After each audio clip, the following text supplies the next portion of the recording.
we've been talking about the politics of it all and kind of like how we see America doing politics and stuff.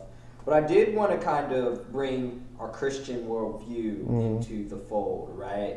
How do you think we as Christians are called to kind of process politics in general, and then the political field that we see specifically in America these days? Yeah. That's a loaded question. No, I think so. One, I think that I'll tell you the approach I've taken as a Christian, you know, and the approach that me and my family have. Like, so I don't have, I don't say much publicly about my viewpoints, and don't share my views publicly a lot. I don't use my social media platforms at all, really, to say anything. But particularly, I don't use it particularly for politics. You know, I'm not going to say, I've made the mistake of putting some things out there before. I don't even remember. I think I just didn't get a lot of likes. And I don't care now about likes, and I'm not shaped by that stuff. But Right. I mean, it just don't make sense for me to add to the chaotic noise, right? It's just so much noise out there, right? To add to the fire. I don't know enough for me to go out there and put what I think I know out there and to add to no. My motto is to live a quiet life in this regard. You know, it's okay to lead a quiet life, right? And I lead me and my family. I forget what chapter. I think it's in one of Paul's letters. It is in one of Paul's letters. I forget which book he talks about calling Christians to lead quiet lives. Mm-hmm. But I mean, if we're being honest, though, we have examples of Christians not being so quiet in the political sphere. Oh no, no. I think you're right. I think you're right about that. Yeah, and I get frustrated a lot. And every 4 years, when this is particularly presidential elections, and and I see that most Christians are aligning, most conservative evangelicals are aligning themselves with the Republican Party because of their biggest value, abortion, and even the. Well, that's what I've heard. That's that's probably the biggest reason from conservative Christian evangelicals that support the Republican Party. Mm-hmm.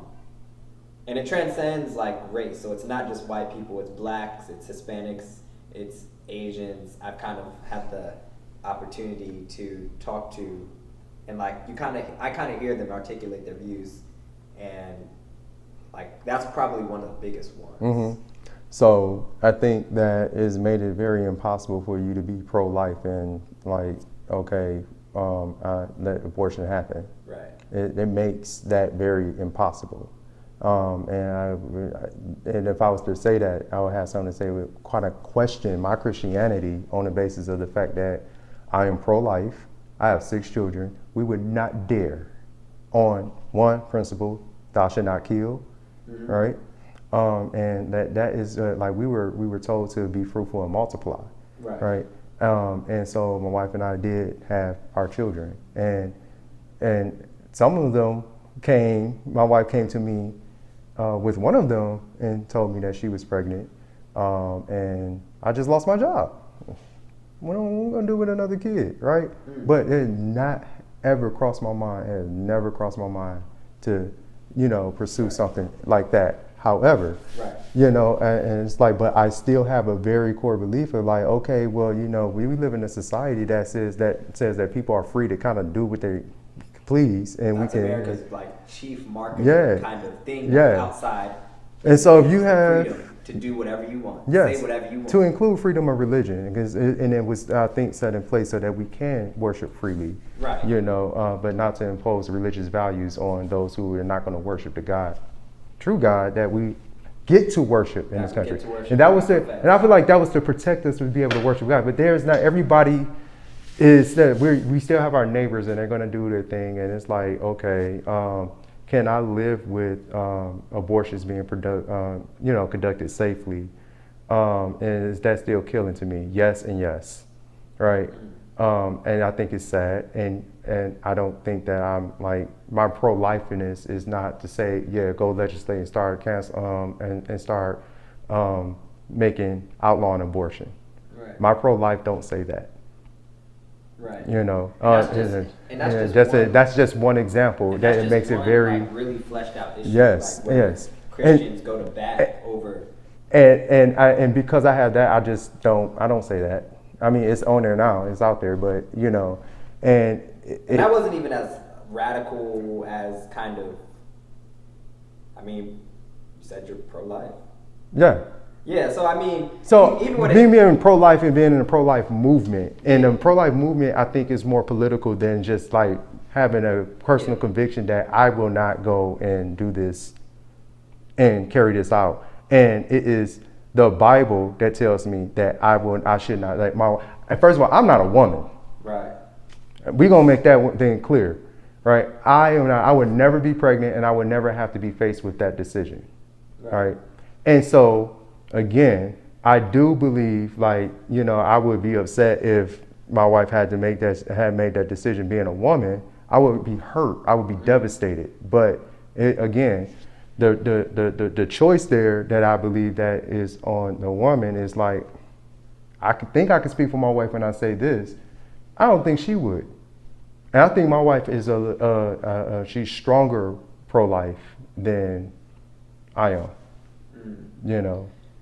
No, man. Like, and so, yeah, I'm sorry. I just wanted to, yeah. No, yeah, you just wanted to clarify. Yeah, I just wanted to, that like I'm not a woman. But I wouldn't care to like have that discussion in the political arena to legislate it, and then to only say that because of this thing, pro-life and all of the other things that are on the surface moral and biblical. That is propagated by one party that then the church then followed it. But sometimes I feel as if the church has followed that one political party into its demise.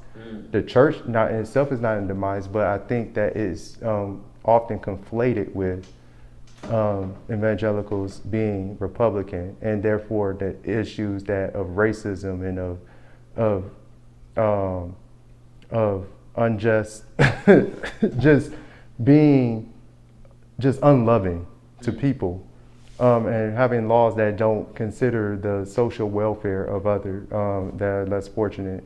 And it's like, to me, it's like you're aligning yourselves in things that are also unbiblical when you do that. However, and even more true, that it's almost it seems that with the kind of social policies that the liberal or the Democrats would propagate is something that Christians are convicted against because it's not biblical.